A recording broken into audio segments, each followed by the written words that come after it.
ಮಧ್ಯಪ್ರಾಚ್ಯದಲ್ಲಿ ಭುಗಿಲೆದ್ದಿರುವಂತಹ ಯುದ್ಧದಲ್ಲಿ ಸಂಧಾನ ಮಾತುಕತೆಗೂ ಸಮಾಧಿ ಸೇರಿದೆ.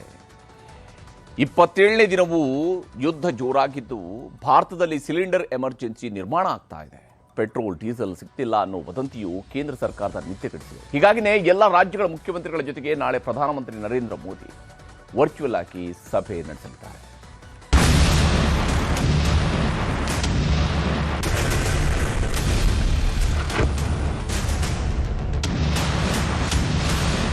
ಇರಾನ್ ಸರ್ವನಾಶಕ್ಕೆ ಶಪಥ ಮಾಡಿರುವ ಇಸ್ರೇಲ್ ಅಮೆರಿಕ ಜೊತೆ ಸೇರಿ ಯುದ್ಧ ಶುರು ಮಾಡಿ 27 ದಿನ ಆಯಿತು. ಈ ಯುದ್ಧದಲ್ಲಿ ಎಷ್ಟೋ ಅಮಾಯಕರ ಜೀವ ಹೋಯಿತು, ಎಷ್ಟೋ ಕಟ್ಟಡಗಳು ನೆಲಸಮ ಆಗೋಯ್ತು, ಲಕ್ಷಾಂತರ ಜನರ ಬದುಕು ಛಿದ್ರವಾಯಿತು. ಈ ಘೋರ ಸಮರದಲ್ಲಿ ಇಸ್ರೇಲ್ ಇರಾನ್ಗಷ್ಟೇ ಆರ್ಥಿಕ ನಷ್ಟ ಆಗಿಲ್ಲ, ಜಗತ್ತಿನ 30ಕ್ಕೂ ಹೆಚ್ಚು ದೇಶಗಳಲ್ಲೂ ಆರ್ಥಿಕ ಬಿಕ್ಕಟ್ಟು ಸೃಷ್ಟಿಯಾಗಿದೆ. ಭಾರತದಲ್ಲಂತೂ LPG ಸಿಗದೆ ಕೋಟ್ಯಾಂತರ ಜನರ ಬದುಕಿಗೆ ಬರೆ ಬಿದ್ದಿದೆ. ಕೈಗಾರಿಕೆಗಳು ನಷ್ಟಕ್ಕೆ ಸಿಲುಕಿವೆ, ಹೋಟೆಲ್ಗಳು ಮುಚ್ಚಿ ಹೋಗಿವೆ, ಆಮದು ರಫ್ತು ಕೂಡ ಅರ್ಧಕ್ಕರ್ಧ ನಿಂತು ಹೋಗಿದ್ದು ವ್ಯಾಪಾರಿಗಳು, ರೈತರು, ಉದ್ಯಮಿಗಳ ಬದುಕಿಗೂ ಬೆಂಕಿ ಹಚ್ಚಿದೆ. ಹೀಗಿರುವಾಗಲೇ ದೇಶದ ಎಲ್ಲಾ ರಾಜ್ಯಗಳಲ್ಲೂ ಏನೆಲ್ಲ ಸಮಸ್ಯೆಗಳಾಗ್ತಿವೆ ಅನ್ನೋ ಮಾಹಿತಿ ಸಂಗ್ರಹಿಸಲು ಖುದ್ದು ಪ್ರಧಾನಮಂತ್ರಿ ನರೇಂದ್ರ ಮೋದಿ ಮುಂದಾಗಿದ್ದಾರೆ. ಎಲ್ಲ ರಾಜ್ಯಗಳ ಸಿಎಂಗಳ ಜೊತೆ PM ಮಾತುಕತೆ. ಮಧ್ಯಪ್ರಾಚ್ಯ ಸಂಘರ್ಷ ತೀವ್ರಗೊಳ್ಳುತ್ತಿದ್ದಂತೆ ಲೋಕಸಭೆ ಮತ್ತು ರಾಜ್ಯಸಭೆಯಲ್ಲಿ ಪ್ರಧಾನಿ ಮೋದಿ ಕೋವಿಡ್ ಸಮಯದಲ್ಲಿದ್ದಂತೆ ಒಗ್ಗಟ್ಟಾಗಿ ಬಿಕ್ಕಟ್ಟು ನಿವಾರಿಸಲು ಕರೆ ಕೊಟ್ಟಿದ್ರು. ಎಲ್ಲ ರಾಜ್ಯಗಳ ಸಹಕಾರವನ್ನೂ ಕೇಳಿದ್ರು. ಈಗ ಪ್ರಧಾನಮಂತ್ರಿ ಅವರೇ ಎಲ್ಲ ರಾಜ್ಯಗಳ ಮುಖ್ಯಮಂತ್ರಿಗಳ ಜೊತೆ ನಾಳೆ ಸಭೆ ಕರೆದಿದ್ದಾರೆ. ನಾಳೆ ಸಂಜೆ 6:30ಕ್ಕೆ ಎಲ್ಲ ರಾಜ್ಯಗಳ ಸಿಎಂಗಳ ಜೊತೆ ಪ್ರಧಾನಿ ಮೋದಿ ವಿಡಿಯೋ ಕಾನ್ಫರೆನ್ಸ್ನಲ್ಲಿ ಚರ್ಚೆ ನಡೆಸಲಿದ್ದಾರೆ. ಯುದ್ಧದಿಂದ ದೇಶದಲ್ಲಾಗಿರುವ ಪರಿಣಾಮಗಳೇನು? ದೇಶ ಆಂತರಿಕ ಸುರಕ್ಷತೆಗೆ ಹೇಗೆ ಮುನ್ನೆಚ್ಚರಿಕೆ ವಹಿಸಿದೆ? ಆರ್ಥಿಕ ಪರಿಣಾಮಗಳು, ಭದ್ರತಾ ಸವಾಲುಗಳೇನು? ರಾಜ್ಯ ಸರ್ಕಾರಗಳು ಮಾಡಿಕೊಂಡಿರುವ ಸಿದ್ಧತೆಗಳೇನು? ಅಗತ್ಯ ವಸ್ತುಗಳ ಬೆಲೆ ಏರಿಕೆ ನಿಯಂತ್ರಣಕ್ಕೆ ಕ್ರಮಗಳೇನು? ತೈಲ ಮತ್ತು ಅನಿಲ ದಾಸ್ತಾನುಗಳು ಎಷ್ಟಿದೆ, ಕೊರತೆ ಎಷ್ಟು? ಜನರ ಗೊಂದಲ, ಸಮಸ್ಯೆಗಳ ನಿವಾರಣೆಗೆ ಕ್ರಮಗಳೇನು? ಹೀಗೆ ಎಲ್ಲ ಅಂಕಿ ಅಂಶಗಳನ್ನು ಪ್ರಧಾನಿ ಮುಖ್ಯಮಂತ್ರಿಗಳ ಸಭೆಯಲ್ಲಿ ಸಂಗ್ರಹಿಸುತ್ತಾರೆ. ಜೊತೆಗೆ ಸಲಹೆಗಳನ್ನು ಕೇಳಲಿದ್ದಾರೆ. ಕೋವಿಡ್ ಲಾಕ್ಡೌನ್ ಸಮಯದಲ್ಲಿ ಹೇಗೆ ಭಾರತ ಒಗ್ಗಟ್ಟಿನಿಂದ ಹೋರಾಟ ಮಾಡಿತ್ತೋ ಅದೇ ಥರ ಇಂಧನ ಮೂಲಸೌಕರ್ಯ ಬಿಕ್ಕಟ್ಟು ಎದುರಿಸಲು ಟೀಮ್ ಇಂಡಿಯಾ ಒಗ್ಗಟ್ಟು ಪ್ರದರ್ಶನ ಮಾಡಬೇಕು ಅಂತ ಈಗಾಗಲೇ ಮೋದಿ ಹೇಳಿದ್ದಾರೆ. ಇದೆಲ್ಲವನ್ನು ಬಿಟ್ಟು ಮುಖ್ಯಮಂತ್ರಿಗಳ ಸಭೆಯಲ್ಲಿ ಯಾವ್ಯಾವ ವಿಚಾರಗಳು ಚರ್ಚೆಗೆ ಬರಲಿವೆ ಅನ್ನೋ ಕುತೂಹಲ ಹೆಚ್ಚಾಗಿದೆ. ಒಂದು ಕಡೆ ಜನರಲ್ಲಿ ಗೊಂದಲ ನಿವಾರಣೆ, ತೈಲ ಬಿಕ್ಕಟ್ಟು ಸಮಸ್ಯೆ ಎದುರಿಸಲು ಕೇಂದ್ರ ಮತ್ತು ರಾಜ್ಯ ಸರ್ಕಾರಗಳ ಮಧ್ಯೆ ಬೆಸುಗೆ ಬೆಸೆಯೋ ಕೆಲಸಕ್ಕೆ ಮೋದಿ ಮುಂದಾಗಿದ್ದಾರೆ. ಇನ್ನೊಂದೆಡೆ ಖಾಸಗಿ ತೈಲ ಕಂಪನಿಗಳು ಸದ್ದಿಲ್ಲದೆ ವಾಹನ ಸವಾರರಿಗೆ ಬೆಲೆ ಏರಿಕೆ ಬರೆ ಹಾಕಿವೆ. ನಯಾರ ಬಂಕ್ಗಳಿಂದ ಪೆಟ್ರೋಲ್ ಡೀಸೆಲ್ ಬೆಲೆ ಏರಿಕೆ.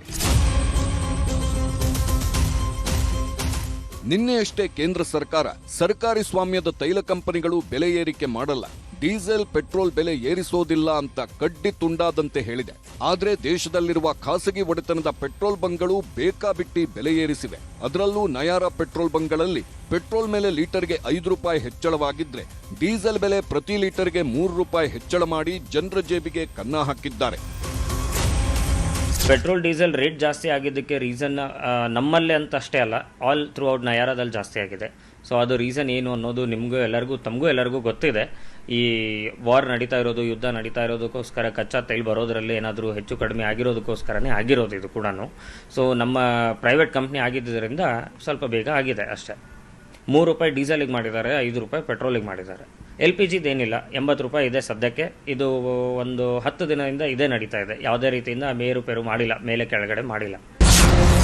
ಸರ್ಕಾರಿ ಸಂಸ್ಥೆಗಳಿಂದಲೂ ಅಡ್ವಾನ್ಸ್ ಪಾವತಿ ಅಸ್ತ್ರ ಹೆಚ್ಚಾಯಿತು. ಪೆಟ್ರೋಲ್ ಡೀಸೆಲ್ ಕೊರತೆ ಆತಂಕ. ಸರ್ಕಾರದ ತೈಲ ಪೂರೈಕೆ ಸಂಸ್ಥೆಗಳಿಗೆ ಯಾಕೋ ದಿಢೀರ್ ದುರಾಸೆ ಶುರುವಾಗಿದೆ.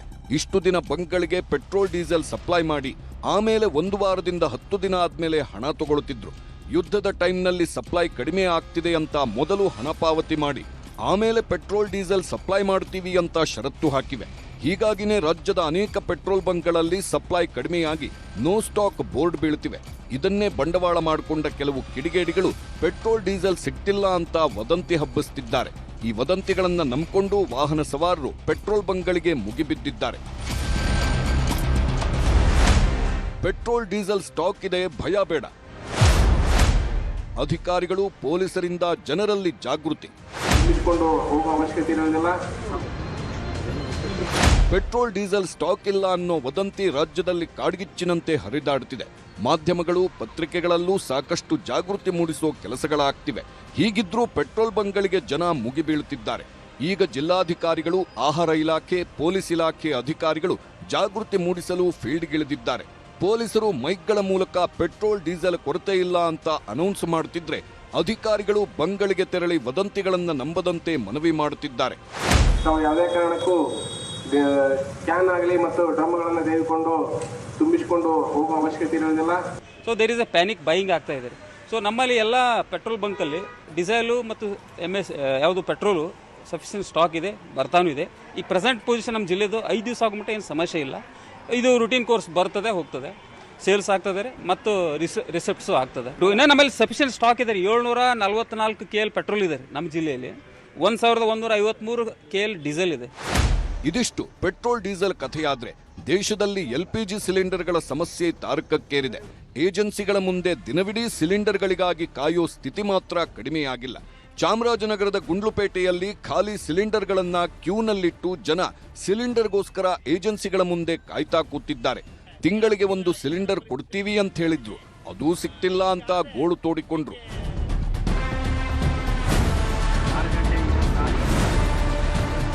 ಕೊಪ್ಪಳದಲ್ಲೂ ಗ್ಯಾಸ್ ಟ್ರಬಲ್ ಹೆಚ್ಚಾಗಿದೆ. ಆಹಾರ ಇಲಾಖೆಯ ಏಜೆನ್ಸಿ ಬಂದ್ ಆಗಿದ್ದು, ಗೋಡೌನ್ನಿಂದ ನೇರವಾಗಿ ಬೇರೆಯವರಿಗೆ ಸಿಲಿಂಡರ್ ನೀಡುತ್ತಿದ್ದಾರೆ. 1 ವಾರದಿಂದ ಅಲೆದಾಡುತ್ತಿದ್ರೂ ಸಿಲಿಂಡರ್ ಸಿಕ್ತಿಲ್ಲ ಅಂತ ಏಜೆನ್ಸಿಗಳ ಕಳ್ಳಾಟದ ವಿರುದ್ಧ ಗ್ರಾಹಕರು ಆಕ್ರೋಶ ವ್ಯಕ್ತಪಡಿಸಿದ್ರು. ಗ್ಯಾಸ್ ಬುಕ್ಕಿಂಗ್ ಮಾಡಿದವರಿಗೆ ಡೆಲಿವರಿ ಮೆಸೇಜ್ ಬರ್ತಿದೆ, ಆದ್ರೆ ಸಿಲಿಂಡರ್ ತೆಗೆದುಕೊಳ್ಳಲು ಬಂದ್ರೆ ಸಿಲಿಂಡರ್ ಬಂದಿಲ್ಲ ಅಂತಾರೆ ಎಂದು ಕಿಡಿಕಾರಿದ್ರು. ಬುಕ್ಕಿಂಗ್ ಆಯ್ತು, ಬುಕ್ಕಿಂಗ್ ಆಗಿಂದ ಮತ್ತೆ 8 ದಿನಕ್ಕೆ ಕೊಡ್ತೀರಿ ಅಂತ ಕೇಳಕ್ ಬಂದಿವಿ. 5-6 ದಿನಕ್ಕೆ ಅಂತಂದ್ರು. 6ನೇ ದಿನಕ್ಕೆ ಬಂದಿವಿ. 6ನೇ ದಿನ ಇವತ್ತಿಲ್ಲರಿ, ನಾಳೆ ಬರ್ರಿ ಅಂದ್ರು. ಮತ್ತೆ ನಾಳೆ ಬಂದ್ವಿ. ಇವತ್ತು ಹಳ್ಳಿಯರಿಗೆ ಕೊಡ್ತೀವಿ ಅಂದ್ರು. ಇಲ್ಲಿಗೆ 6 ದಿನ ಆತ್ರಿ ಇದು. ಹಳ್ಳಿಯರಿಗೆ ಕೊಡ್ತೀವಿ ಅಂದ್ರು. ಹಳ್ಳಿಯರ್ದು ಹೋತು. ನಿನ್ನೆ ಬಂದ್ವಿ, ನಿನ್ನೆ ಸರಿ ಇಲ್ಲ, ಇವತ್ತು ಬಂದ್ವಿ ಪೂರ ಕದಾಕ. ರಾಜ್ಯದ ಬಹುತೇಕ ಎಲ್ಲಾ ಕಡೆನೂ ಗ್ಯಾಸ್ ಅಭಾವ ತಲೆದೋರಿದೆ.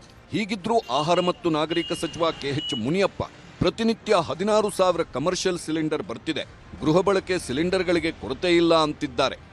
ನಾನು ತಮ್ಮಲ್ಲಿ ಮನವಿ ಮಾಡೋದೇನೆಂದರೆ, ಇಂತಹ ಸಂದರ್ಭದಲ್ಲಿ ಮಿತಿವ್ಯಯ ಮಾಡಬೇಕು ಮತ್ತು ಶಾಂತವಾಗಿ ಬಂದಿರೋದನ್ನು ಹಂಚ್ಕೊಳ್ಬೇಕು. ವಿನಾಕಾರಣ ಹೋಗೋದು, ರಿಜಿಸ್ಟ್ರಿ ಜಾಸ್ತಿ ಮಾಡೋದು, ಕಾಳಸಂತೆ ಕಳಿಸೋದು, ಇದಕ್ಕೆ ಕಠಿಣ ಕ್ರಮ ಸರ್ಕಾರ ತೆಗೆದುಕೊಳ್ತದೆ. ಇಷ್ಟೆಲ್ಲ ಸಮಸ್ಯೆಗಳು, ಸಮಾಧಾನದ ಮಾತುಗಳ ಮಧ್ಯೆ ಮಂಗಳೂರಿಗೆ ಮತ್ತೊಂದು LPG ಹಡಗು ಬಂದಿದೆ. ವಿಯೆಟ್ನಾಂ ದೇಶದ ಮೂಲಕ ಮಂಗಳೂರಿಗೆ ಅಪೋಲೋ ಓಷಿಯನ್ ಹೆಸರಿನ ಬೃಹತ್ ಹಡಗು ಆಗಮಿಸಿದೆ. ಗುಜರಾತ್ ವಾದಿನಾರ್ ಬಂದರಿನಿಂದ ನವಮಂಗಳೂರು ಬಂದರಿಗೆ 17,600 ಮೆಟ್ರಿಕ್ ಟನ್ LPG ತರಲಾಗಿದೆ. ದೇಶದಲ್ಲಿ ಪೆಟ್ರೋಲ್ ಡೀಸೆಲ್ ಕೊರತೆ ಇಲ್ಲ, ಆದರೆ LPG ಸಿಲಿಂಡರ್ಗಳ ಸಮಸ್ಯೆ ದಿನೇ ದಿನೇ ಜೋರಾಗ್ತಿದೆ. ಇದಕ್ಕೆಲ್ಲ ನಾಳೆ ಉತ್ತರ ಸಿಗುವ ನಿರೀಕ್ಷೆಗಳಿವೆ. ಪ್ರಧಾನಮಂತ್ರಿಗಳ ವಿಡಿಯೋ ಕಾನ್ಫರೆನ್ಸ್ ಸಭೆಯಲ್ಲಿ ಮುಖ್ಯಮಂತ್ರಿಗಳು ಸಮಸ್ಯೆಗಳ ಪಟ್ಟಿ ನೀಡಲಿದ್ದು, ಮೋದಿ ಸರ್ಕಾರ ಸಿಲಿಂಡರ್ ಸಂಕಷ್ಟಕ್ಕೆ ಯಾವ ಮದ್ದು ಕೊಡುತ್ತೆ ಕಾದು ನೋಡಬೇಕು. Bureau report, news 18.